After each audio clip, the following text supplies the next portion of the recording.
5-mule power superfleet to Corsicana's railhead for Christmas trips throughout America.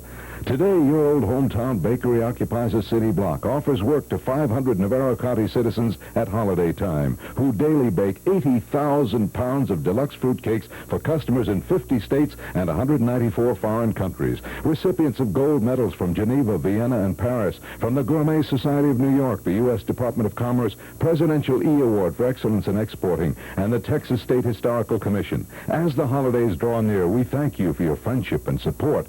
Visit our bake shop. See, our products are the best we've offered. You're watching a videotaped replay of the Class 4A regional playoff game between the Corsicana Tigers and McKinney Lions, played Friday night at Texas Stadium. This program is a joint project of Bee Creek Productions and Corsicana Cable Company, sponsored by Collins Street Bakery, InterFirst Bank, and Edward M. Polk Associates Incorporated. Please stand by as we must break away from the broadcast for a moment to change tapes. Yard loss by Eric Middleton.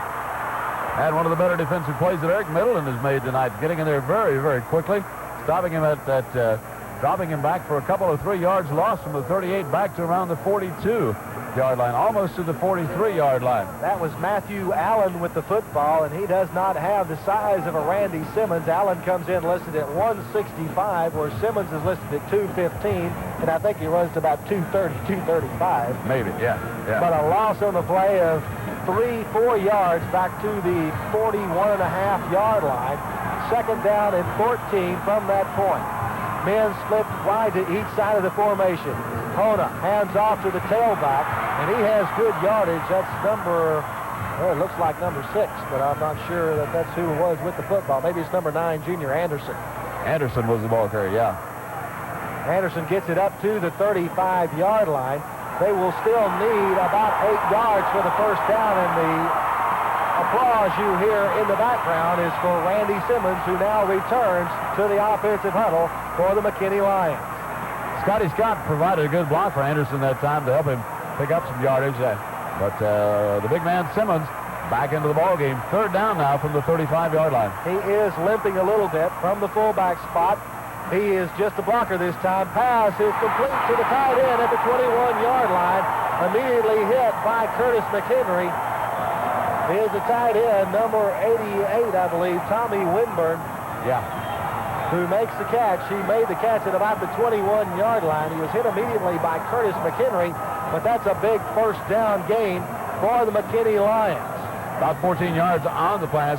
Winburn, the big tight end, just going up and cutting across to the middle, making the reception. It'll be first down at the 21-yard line for the McKinney Lions, with the clock showing 2:15 and counting. Lions within range for J. Bob Harris, their field goal kicker, who won it for them last year. They send Pryor and Jackson wide to the far side, split back backfield. Behind the quarterback, Hona, hands off to Simmons, left side, sidesteps one man, gets across the 20. He will not get away from Robert Owens at the 20-yard line. They will mark his progress up to about the 19, just across the 19. Moving that ball near to the midfield hash mark, too, so that if it comes down to Harris putting the points up and attempt there, he will be in the middle of the field, it looks like, Lark. Clock continues to roll. The Tigers have all 3 timeouts remaining. The Lions only 2.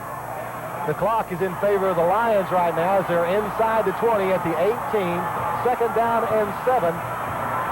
Looking for just a field goal that might win it. Hona hands off to Simmons. Simmons holds on to the football and gets up to about the 15-yard line. And all the Lions are looking to do here is eat clock and set up a field goal attempt for J. Bob Harris. And they have it now 3rd and 4 with the ball at that 15-yard line. The clock showing exactly a minute and now under a minute. And as you said, Harris has the range from that point. Clock rolling, 53, 52, 51, 50 as the Lions come to the line of scrimmage. Hona hands off to the fullback. I believe it was 32 Allen this time with the football. Now it was 33 Simmons again. Simmons once again, yeah. Simmons just across the 15-yard line. The clock is rolling. The Lions will be content to let it roll. The Tigers don't want to call the timeout to give the Lions any opportunity.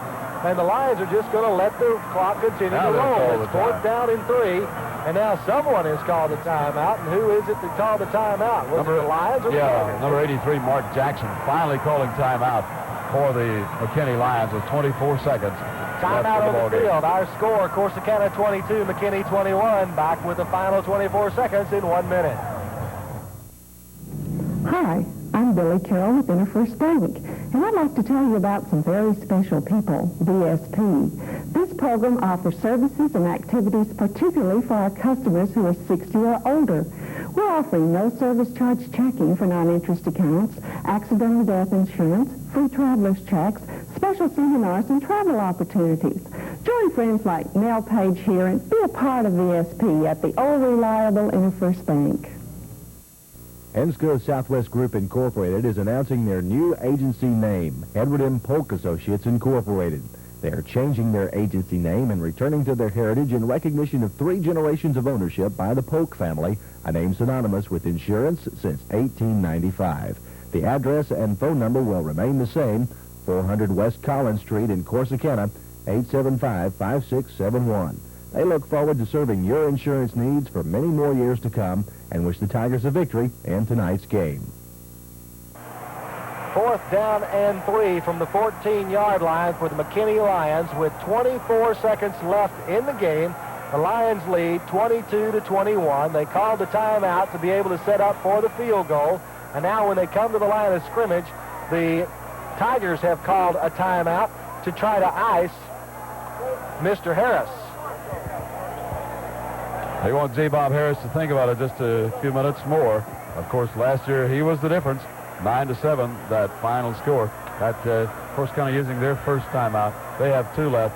And, of course, the McKinney Lions have 1.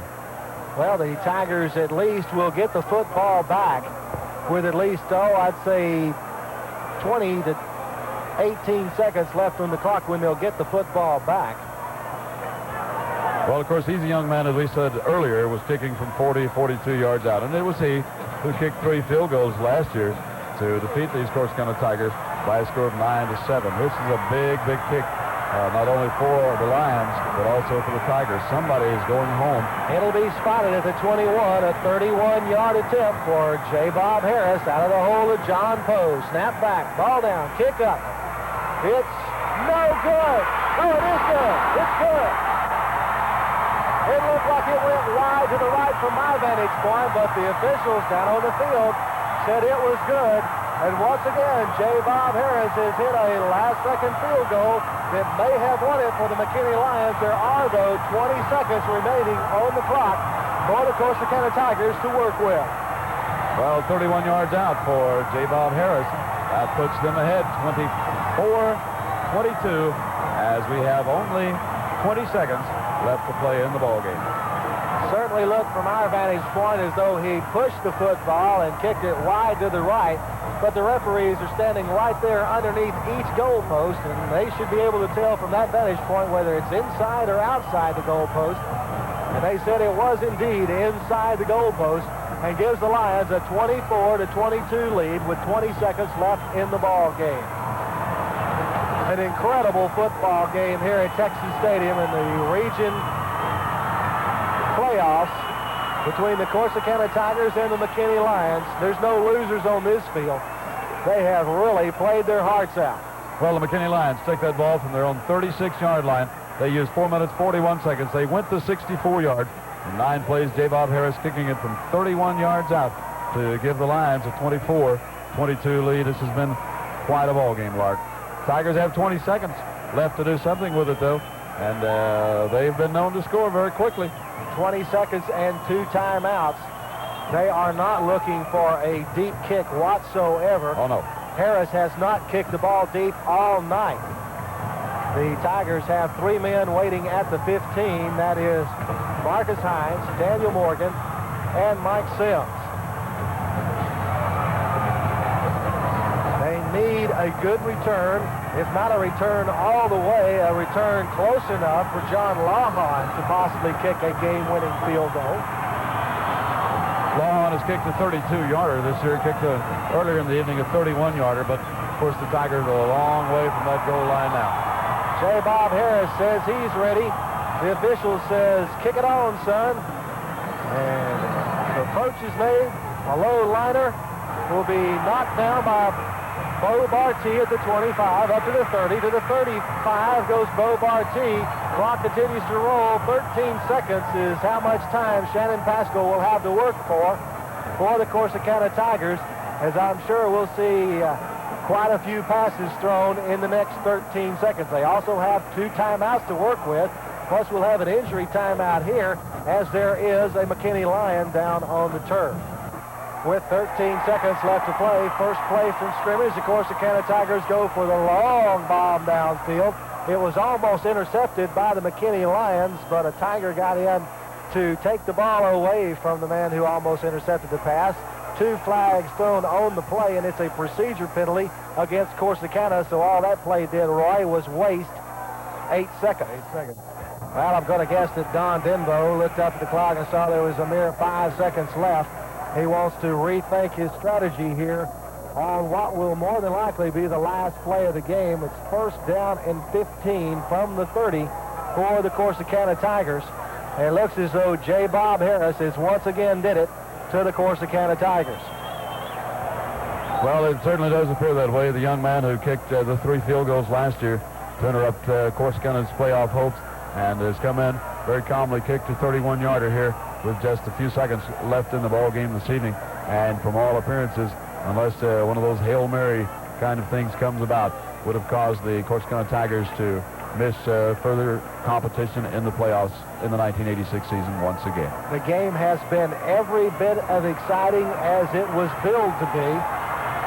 The Tigers were the #1 team in the state coming into the game in Class 4A. The Lions had been the #1 team in the state until they lost to Paris.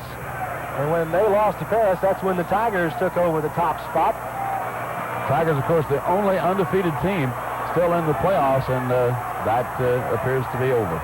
3 men wide right, 1 man wide left. Pascal, the quarterback, drops straight back, gets a little pressure, steps up, throws long. 2 men on the intended receiver, intercepted by McKinney. Running it back upfield for the McKinney Lions is Mark Jackson.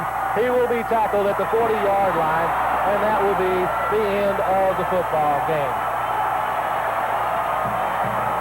A game effort on both ends of the field. The Corsicana Tigers as well as the McKinney Lions, but on this night, it's the McKinney Lions who are 2 points better, 24-22, the final score.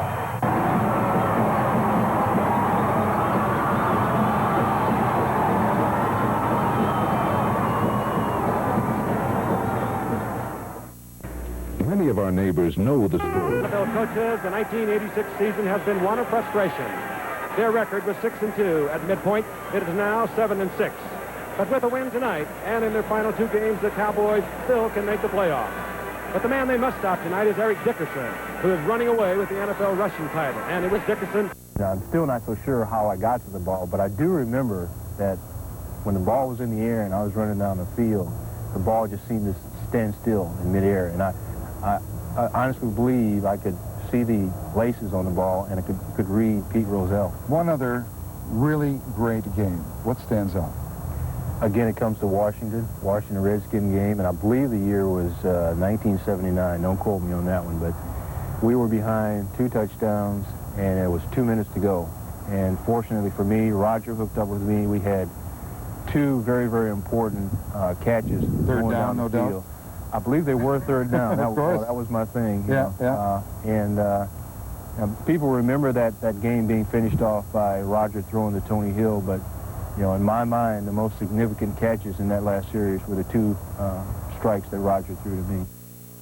While we were visiting the Cowboys' old practice field, we went up to the front, to the buildings, Tom Landry's old office.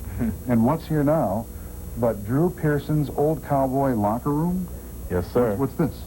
Well, what it is, Ed, is a retail store selling Cowboy souvenir merchandise, and where we're standing right now is the old meeting room, and we renovated and knocked out a lot of walls and everything, so now it's a retail outlet, and we have a bit of nostalgia here. You see the lockers. I was going to ask you, is this really Rogers and yours old? Yeah, these locker? are the exact lockers and the name plates and everything else, and the things you see in the lockers are actual jerseys and things that the players use. You've been retired now 3 years.